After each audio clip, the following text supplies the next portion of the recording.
Right now, we're hot off the heels of Microsoft having honestly two pretty damn mid releases with Minecraft Legends and Redfall.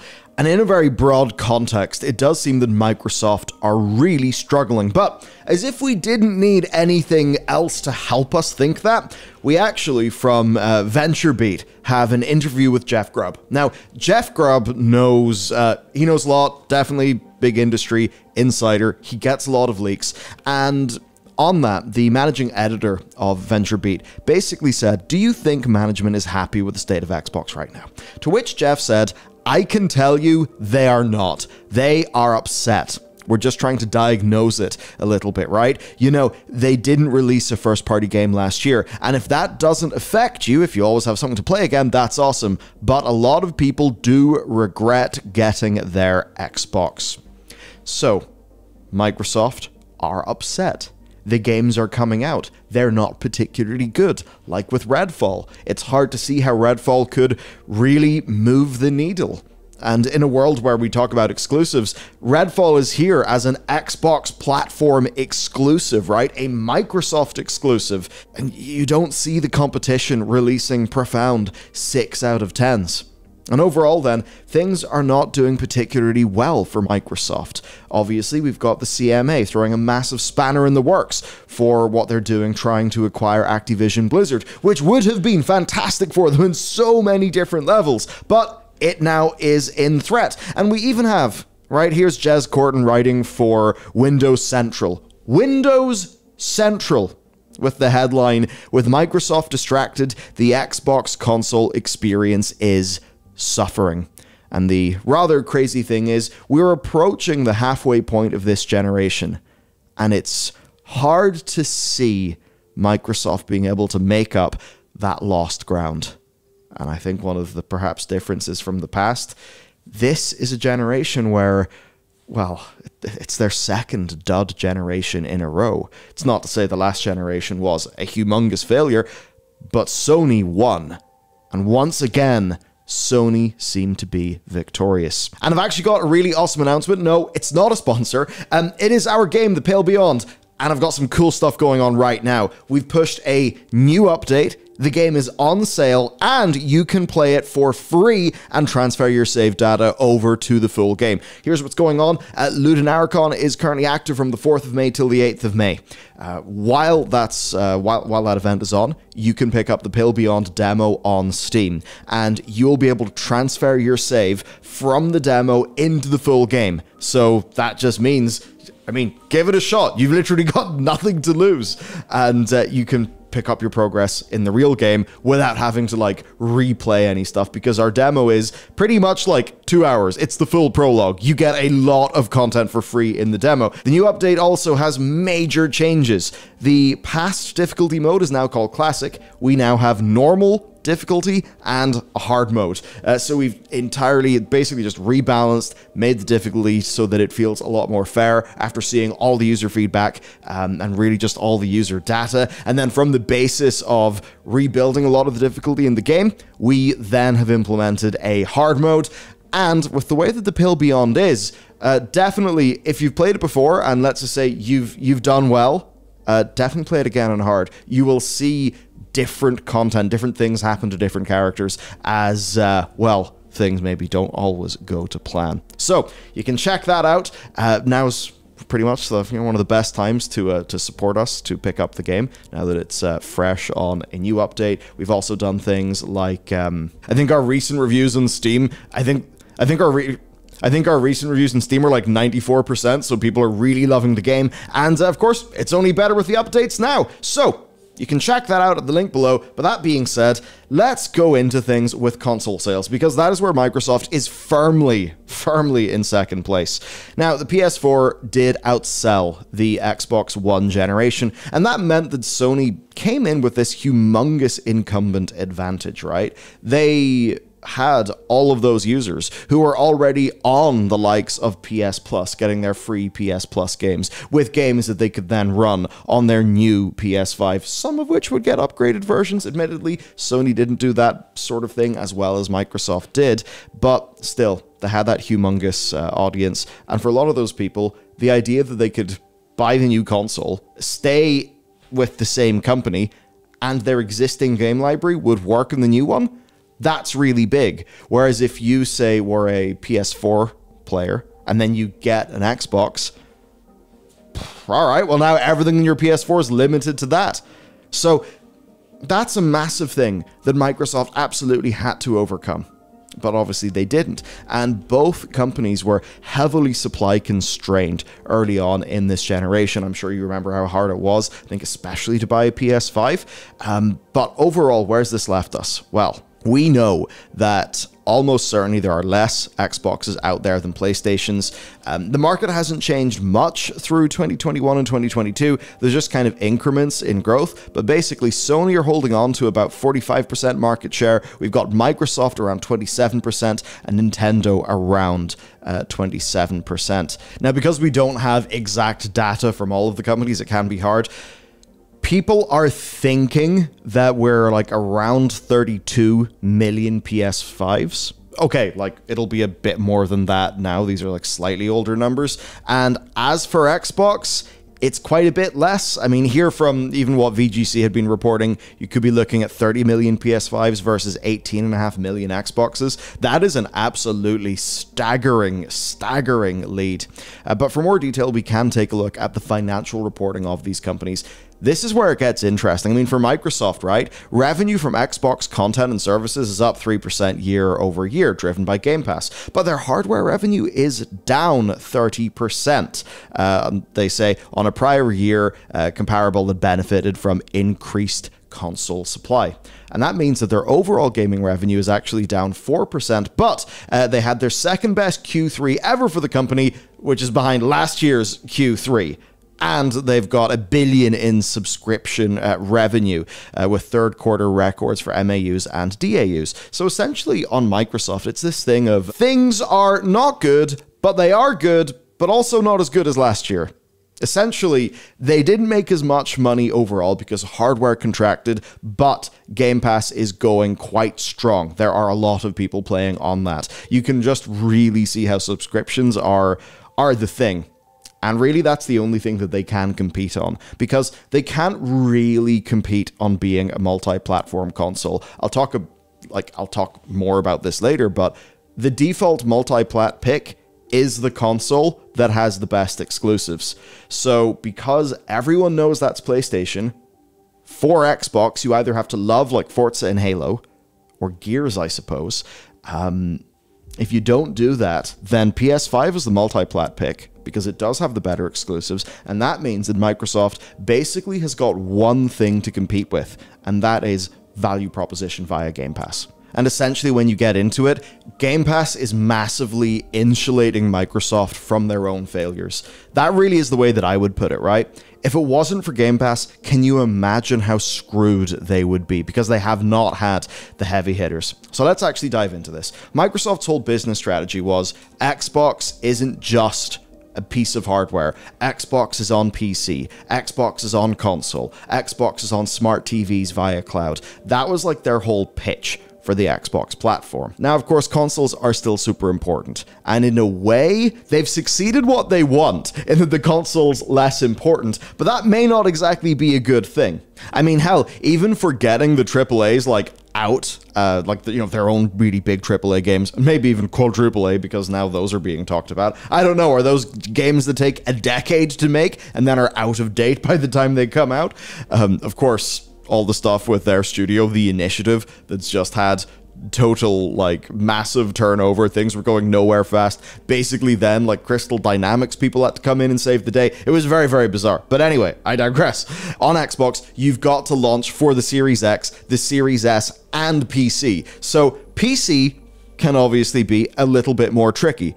A lot of people would say, thank God Final Fantasy 16 is not coming out on PC the same day as PS5, because if it did, it would probably be scuffed, so the delay is good. But with Xbox, that can't happen. Got to contend with the Series S, right?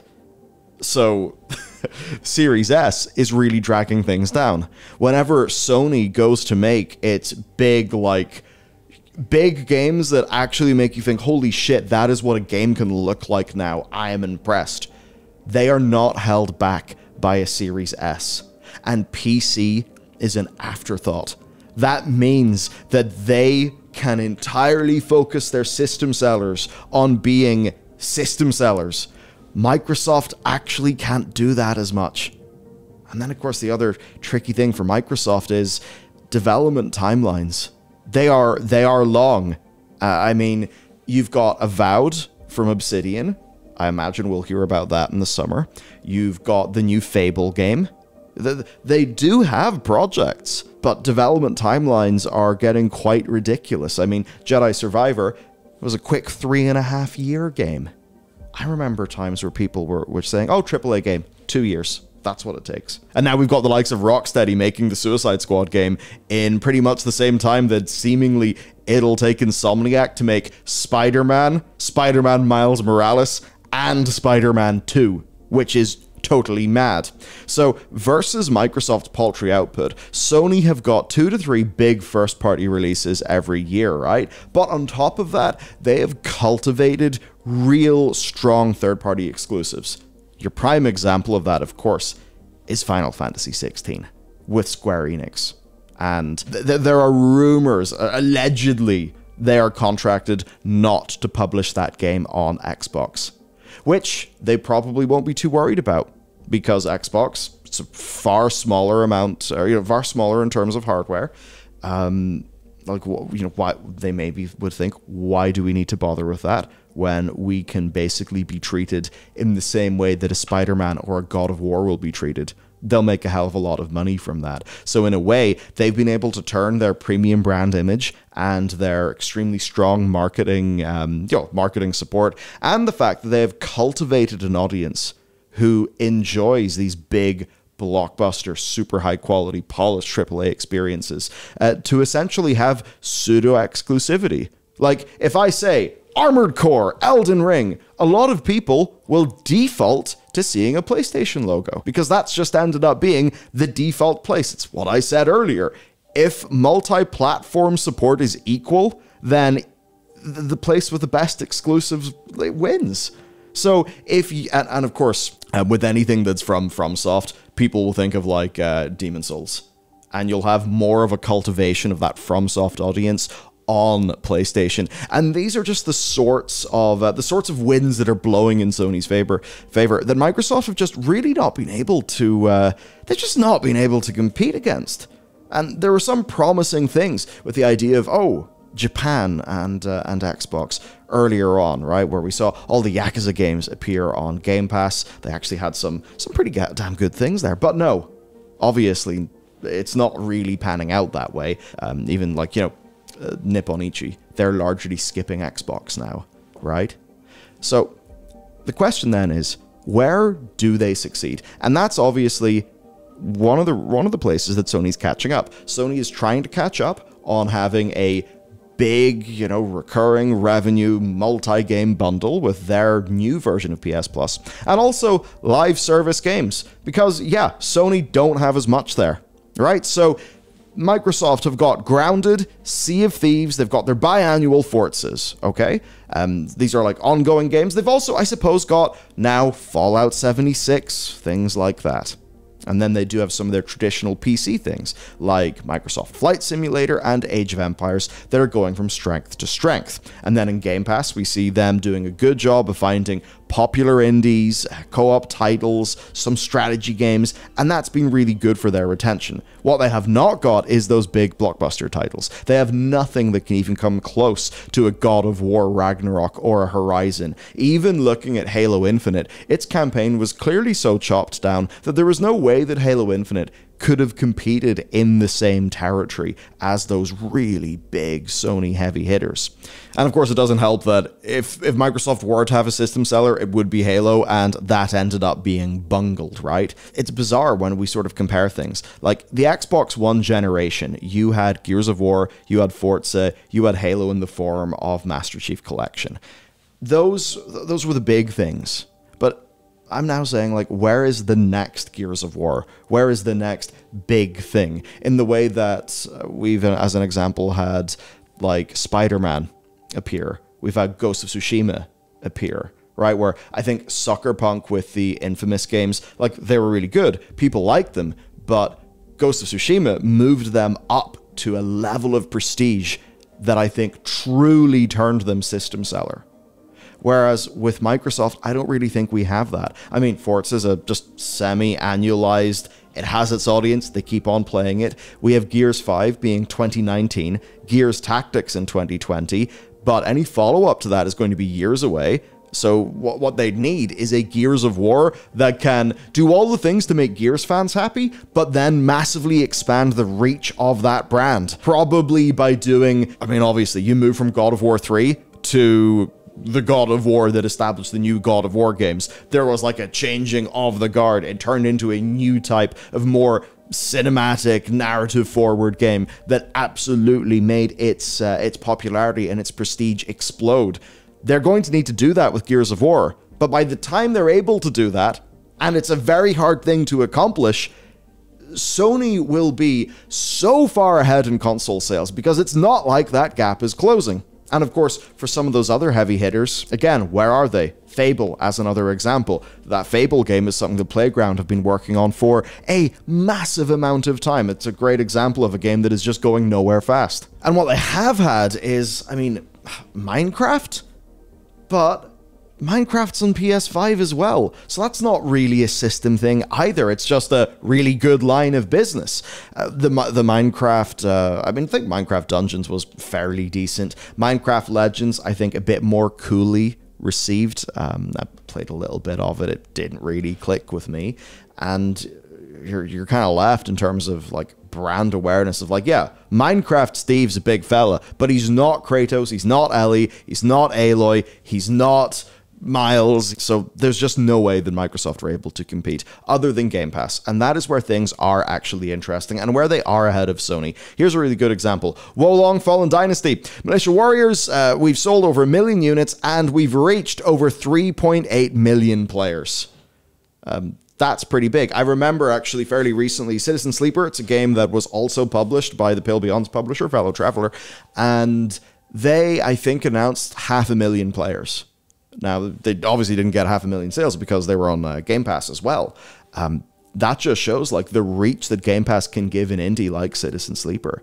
And then, of course, for Wolong, maybe a sort of a bigger budget like action game. That is absolutely massive. Microsoft have evidently paid money for this extra 2.8 million players, right? But it's one of those things that surely will work for most parties. There is, though, funnily, a way where Game Pass can subtly bite Microsoft in the ass, and I'll get to that soon.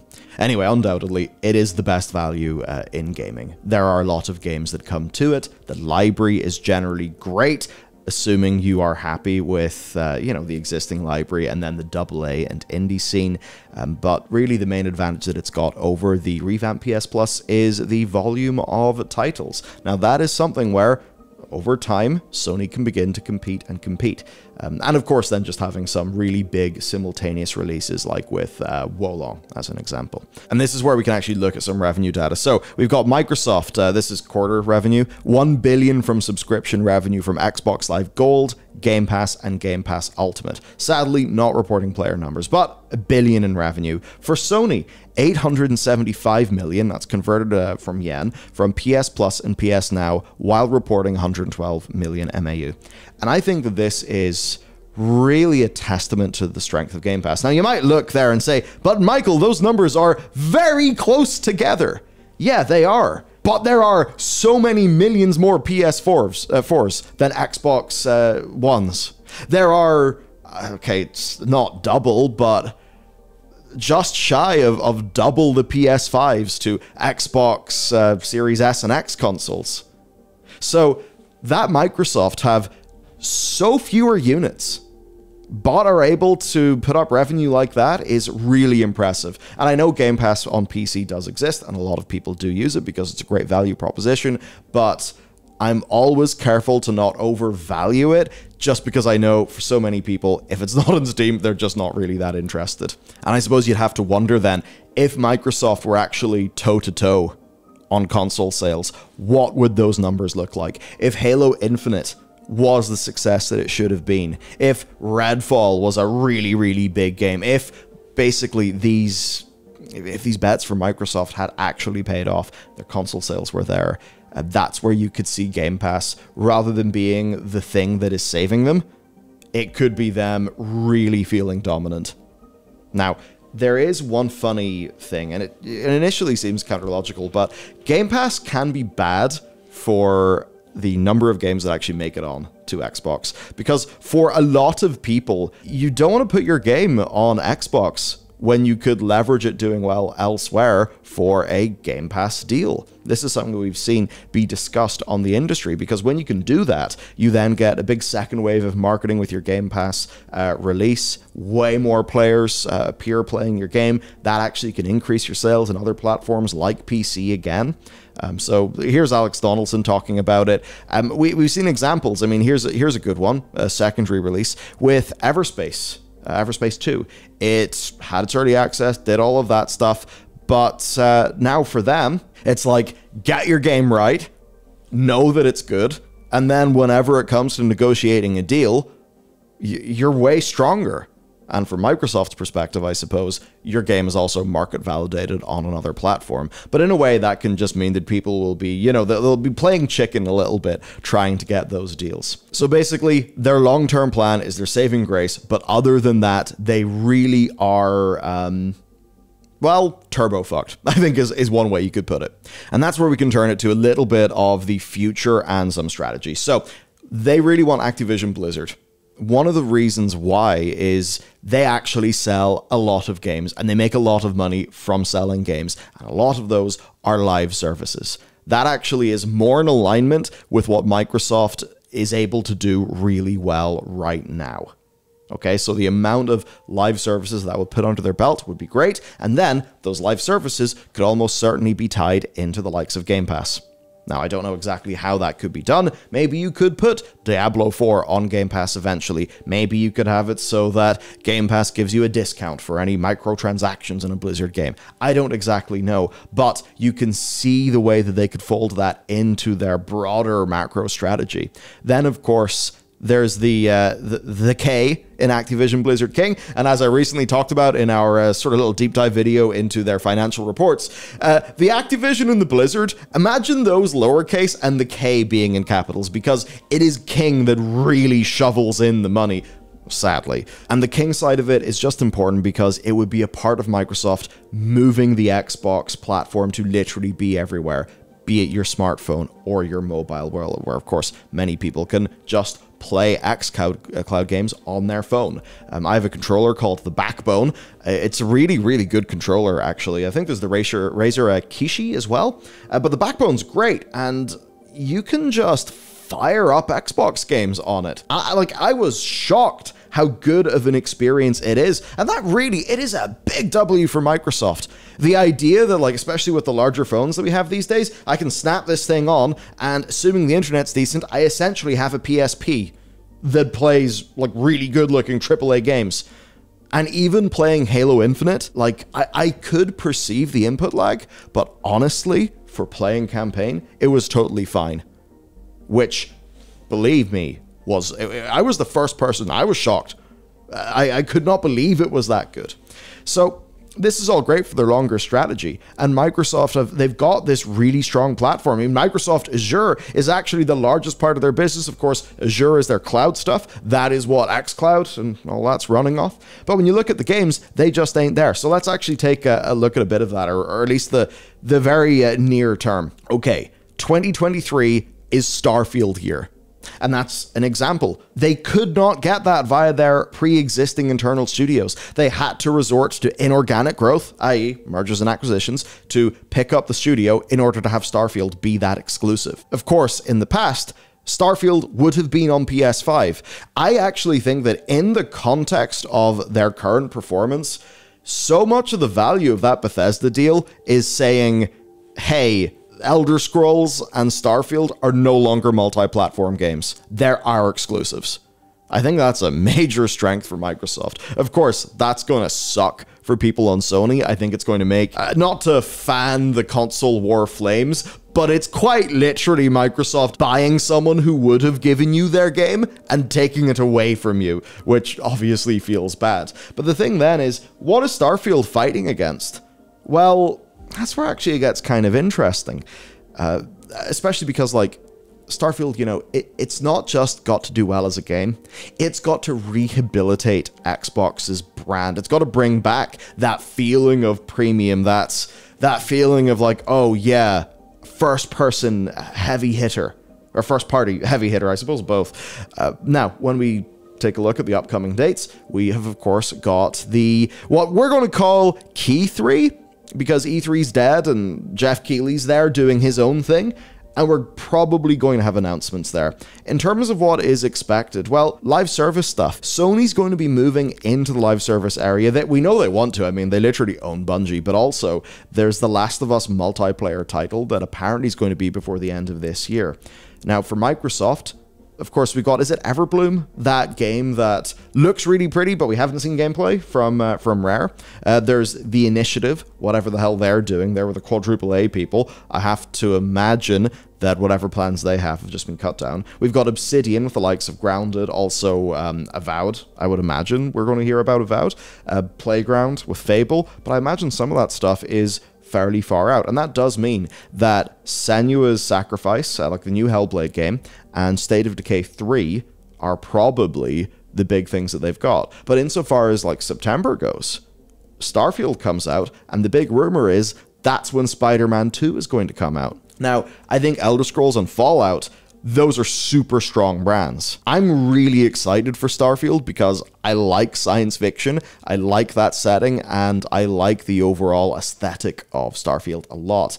But if I'm being honest with myself, I think that for a lot of people, Spider-Man is probably going to be the winner there, especially like you've got all the positive brand that they've got with Spider-Man and PS5. Then you've got the Spider-Verse movie that's actually going to be coming out before it. And I think that just does leave us in this position where, you know, Starfield's not a free win, right? It's not just saying, hey, here's our exclusive. There's no exclusive coming out around now for Sony to fight us with. No, Microsoft finally have a big console exclusive, and Sony can throw Spider-Man 2 at it. One of their, like, some of their most successful titles have been those Spider-Mans. Absolute PS5 early system sellers. So ultimately then, Game Pass is saving Redmond's ass.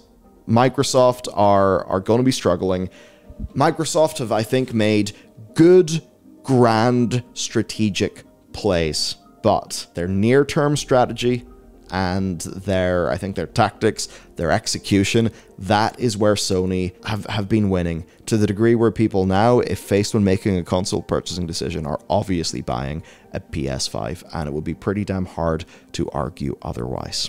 So that's the situation. Microsoft, the only hope that they have, I would say, is to continue their current strengths and to have late generation swan songs. If the new Gears game is the God of War 2018 to God of War 3 for that franchise, and the new Fable is a big, brilliant action RPG, and you've got Avowed bringing in some of that first-person fantasy Elder Scrolls, and of course, literally the next Elder Scrolls game, though that could actually be a early next-generation thing. You know, that's where it's strong for Microsoft. I mean, hell, I think there's actually every chance that the next Elder Scrolls game will launch as a cross-platform game. I don't know how the hell it could run on a Series S, but I imagine that would run as a cross-platform, like Series X, and then the next generation of Xbox console, with them basically saying, okay, we have got to take the L this generation, we've got to do what we can, and we've got to put everything into making the next generation of consoles, which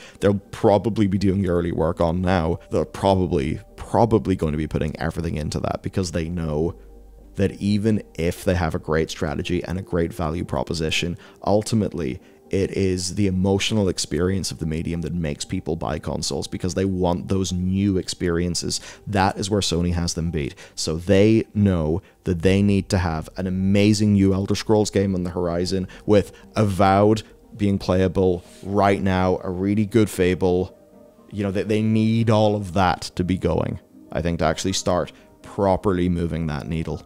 Now, even as it is with Game Pass, like, they do actually have a new promotion right now where there are, I think, pretty decent free trials that you can now gift to your friends. So that's just an example of them having to do discounts, right? Trying to growth hack to even more success.